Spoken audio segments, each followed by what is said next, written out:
So, you bested the last beast. That doll you just picked up lets you manipulate anybody who's got nanomachines in them. Sounds like something the devil's cooked up, if you ask me. Mantis came from South America. She was born and raised in a country racked by never-ending civil wars. Her village was attacked by enemy forces and burned to the ground. This was when she was still a little girl. Hunted by enemy death squads, she was separated from her family. She barely managed to escape with her life. Ended up in the basement of this one building. It was full of corpses that had been dumped there. Almost all of them had been tortured to death. She was petrified with fear. And then, she heard the sound of heavy boots on the floor above her, followed by shrieking screams.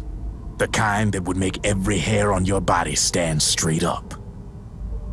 She had stumbled across a makeshift torture chamber.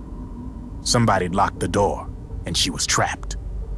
It was dark, it was dank, and it was full of a wretched stench. She couldn't sleep with the screams of torture victims all around her. All she could do was sit curled up in one corner of the room, trembling.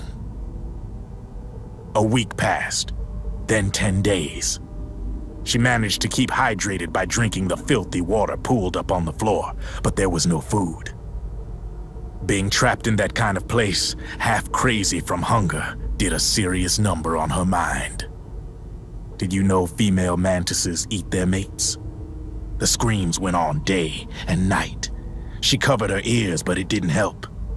And then, she was saved by a little black mantis that taught her how to block out the screams, how to plug up her inner ears. What the hell are you talking about? I'm saying, Snake, that when she couldn't stand the hunger any longer, she started feeding on the corpses. But only the male ones. She didn't realize who was doing it. In her mind, it was a female mantis devouring her mates. It was like one big twisted waking dream.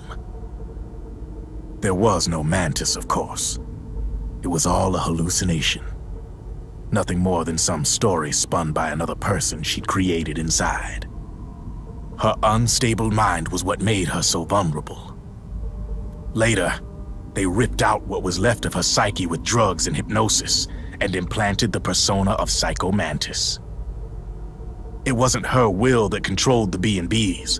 It was Psycho Mantis, half assimilated into her soul, pulling the strings. Screaming Mantis was just another puppet. Anyway, she survived several weeks down in that hellhole and finally got back to the surface. But the screams in her head didn't subside. They would always be with her. Only this time, they weren't real. The inner earplugs didn't work anymore. The black mantis had disappeared. There was no place left to escape, which is why she was always screaming, to drown out the ones in her own head. But it's over now. You freed Mantis from that dark nightmare. The last of them beasts. You got it, pal. Well, I'm done playing storyteller for a while. Now get going. GW's waiting. And this time, you get to make up the ending.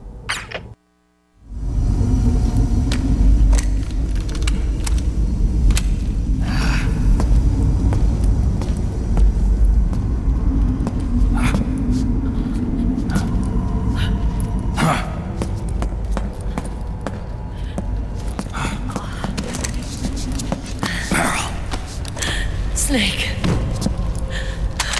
Where's Johnny?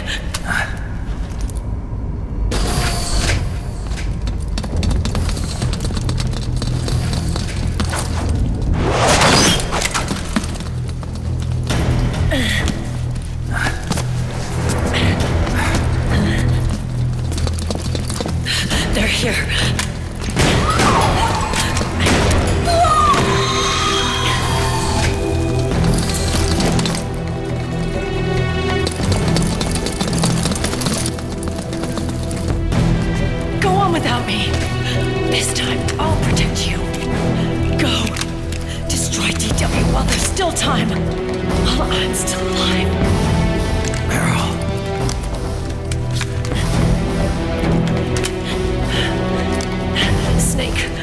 corridor ahead is full of microwaves. Yeah. No way I'm getting through there uncooked. I'm sorry you got dragged into this. This time,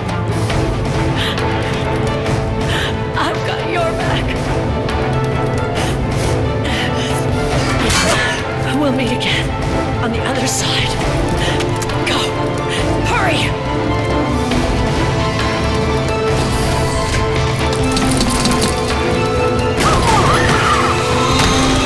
Go!